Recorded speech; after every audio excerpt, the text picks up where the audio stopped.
Modern day Star Wars has had its ups, its downs, and it's sitting in the middle doing absolutely nothings.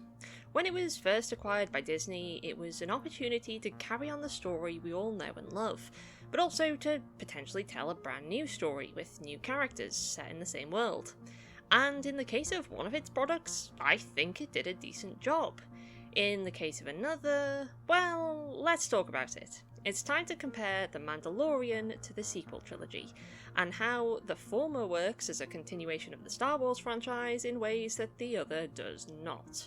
The Mandalorian is a TV series about, surprisingly enough, a Mandalorian. He's a bounty hunter that decides to dedicate his life to protecting a former target of his, a baby of the same species as Yoda that the fandom has of course christened Baby Yoda, from the remnants of the Empire. For the record, this video was made just as Season 2 was beginning to air, so I will mostly just be focusing on Season 1. The Sequel Trilogy, as it's known, is a trilogy of films that tells the story of Rey, an orphaned prodigy of the Force who wants to take down the villainous First Order, specifically Kylo Ren, the son of General Leia and Han Solo, who turned to the dark side. So, what makes The Mandalorian better than the sequels? Well, I've condensed my own thoughts and opinions down into 5 main reasons. First things first, Mando is a more interesting protagonist than Rey.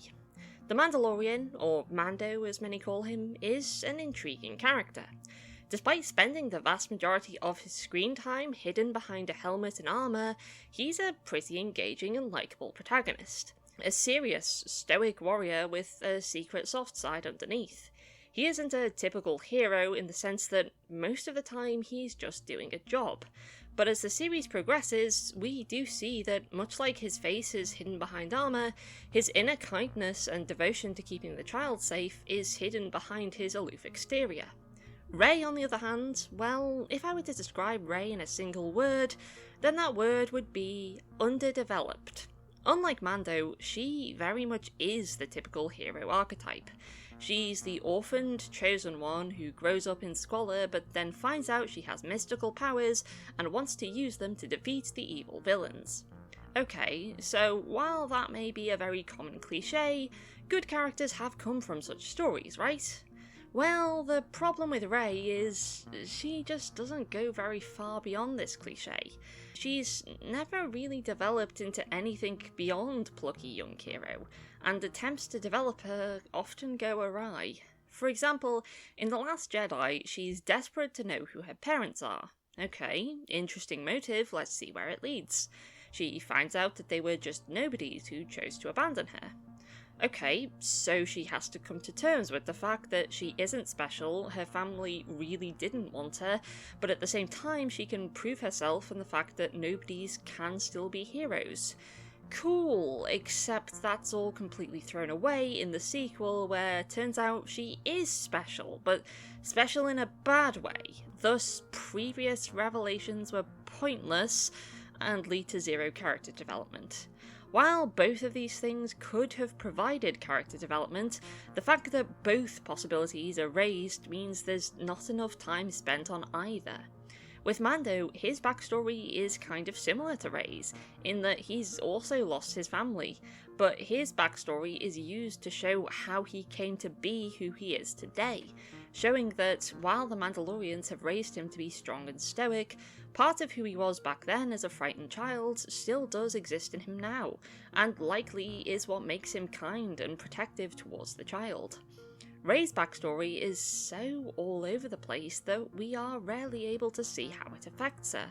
I think Rey was ultimately designed to be an escapist character, an overpowered hero who's bright and plucky, but is designed to be so all-appealing and relatable that it just makes her a bland and underdeveloped character. Mando, as I've said, is much more of a rogue anti-hero, rather than just a cookie-cutter relatable everyman chosen one, and feels like purely his own character as a result. He is a mysterious character, but that only makes him more intriguing, and what we've already seen of him is likeable enough that we still want to follow him and find out more.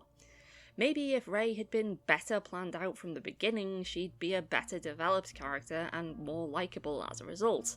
but due to her story and arcs constantly moving in different directions and getting muddled, it's hard to keep up, and honestly, it's hard to care. Reason number 2. The Mandalorian has better world building. A somewhat overlooked problem of the sequel trilogy is how poorly developed a lot of the world building is. The Mandalorian setting is generally well established.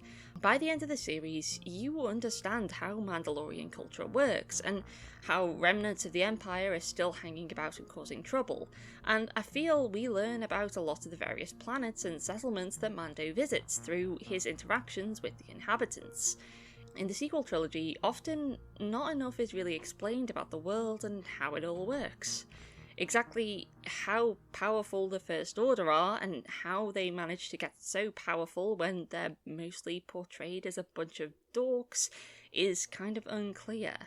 How big the Resistance is, and most of their backstory, is also unclear.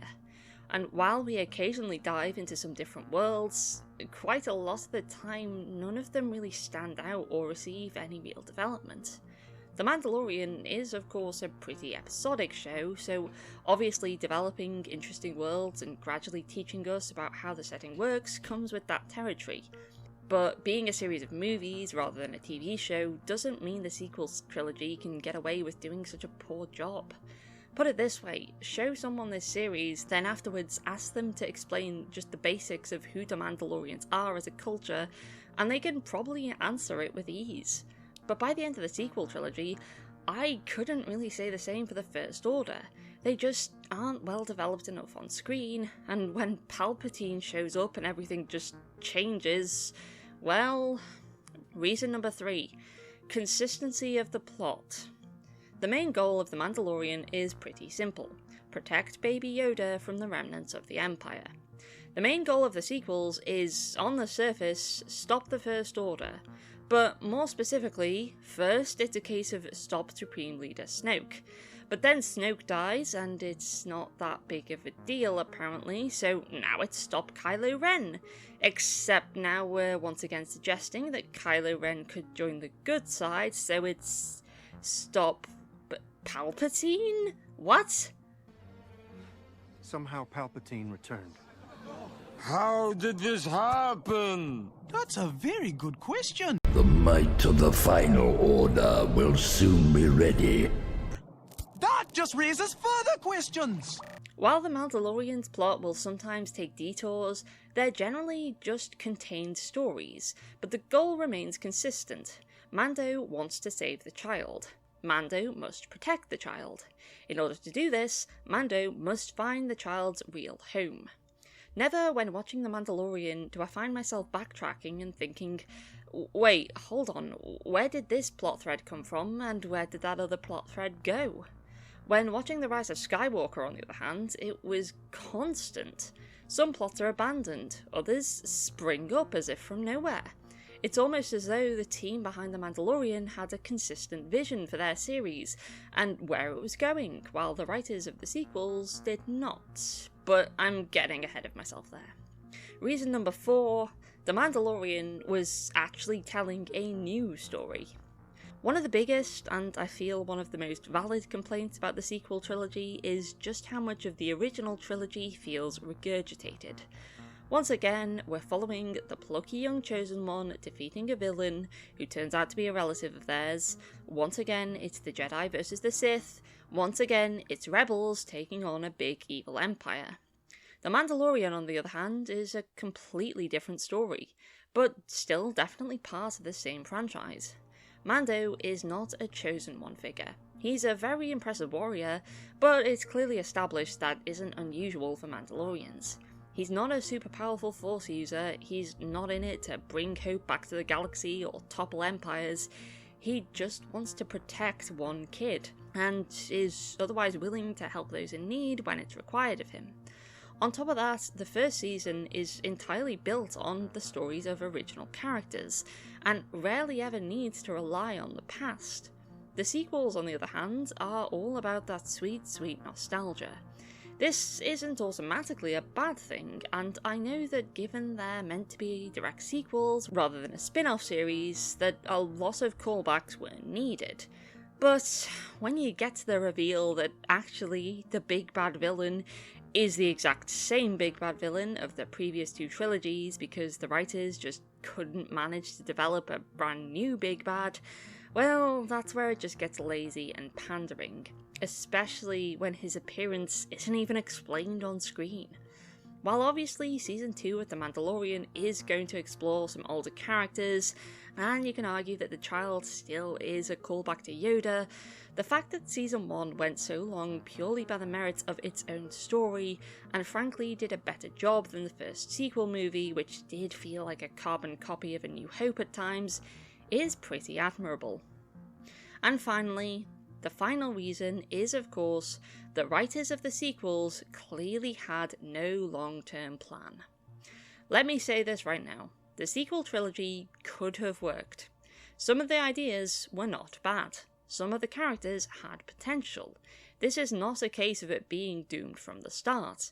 This is a case of having the right ingredients, but having no idea how to cook with them. A lot of what I've covered comes down to this. The people behind the sequel clearly had no solid plans of what to do with the story, and in some cases, different creators had completely contrasting plans. This is why there is so little consistency. This is why some plots go nowhere or randomly change, and why the character arcs just don't develop properly. The way I see it, The Mandalorian is a ship where every crewmate seems to be working pretty well, and thus it's steadily moving to its destination. They had their plans, they wrote them out well, it's all consistent, it works. The sequel trilogy is a ship where different captains are all fighting for control, and as such the ship is going in all different directions and never hitting home. When few plans are in place and different writers have wildly different ideas, everything is likely to turn out to be an underdeveloped mess, and the sequels are no exception. As I've said, Rey's backstory being she really is no one, but it's okay to be a nobody and nobodies can still be special, could have worked. Rey's backstory being that she's actually the descendant of someone terrible and having to deal with the fact that her powers come from a bad place could have worked.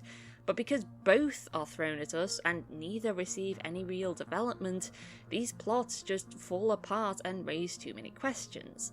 Palpatine returning and revealing he was behind everything could have worked, had it been planned from the start and proper foreshadowing had been put in place, rather than him just showing up out of nowhere with no explanation.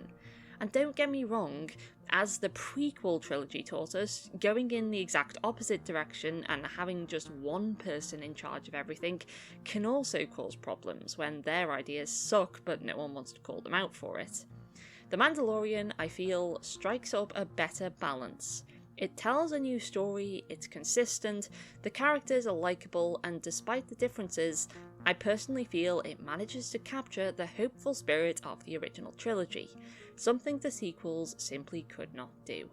And that is why The Mandalorian will hopefully be remembered as one of the better parts of the franchise, while the sequels, well, at least they won't be the worst. Thanks for watching the video. I know the sequels tend to be a controversial topic, but I'll just say now, I don't actually hate them, I just feel they had a lot of wasted potential. I do like The Mandalorian though, and I am looking forward to watching Season 2 in the future. In the meantime, like, share, subscribe, and donate to me on Patreon if you can, link to that below. Hope you enjoy the content, and I hope to speak to you again soon. Goodbye!